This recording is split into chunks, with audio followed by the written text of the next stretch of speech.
पण कशात पडली विचार. बापरे कसं लागलं? मी काय झालं इथे? इतका कशी पडलीस?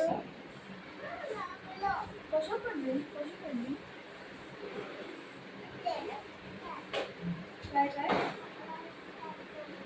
हो आणि स्विमिंग पूल मध्ये गेली होती ती.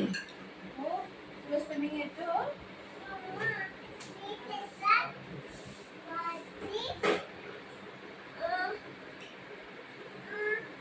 आणि काय? हे घे. गुदमरले होती, गुदमरली, तोंडात पाणी गेलं. आई गं. मग काय पुढे झालं? म्हणजे डग मध्ये एकच पाय गेला हो तिचा आणि एक पाय उलटीच झाली पाण्यात. आई गं. मग बाबांनी काय केलं विचार. वाचवलं? बाबा वाचवतो. मग समजूत घातली, समुद्रात? तिची समजूत घातली. ही घाबरत होती पाण्यात उतरायला, हो. पण बाबांनी तिला नेलं नीट. आता नाही घाबरत ना?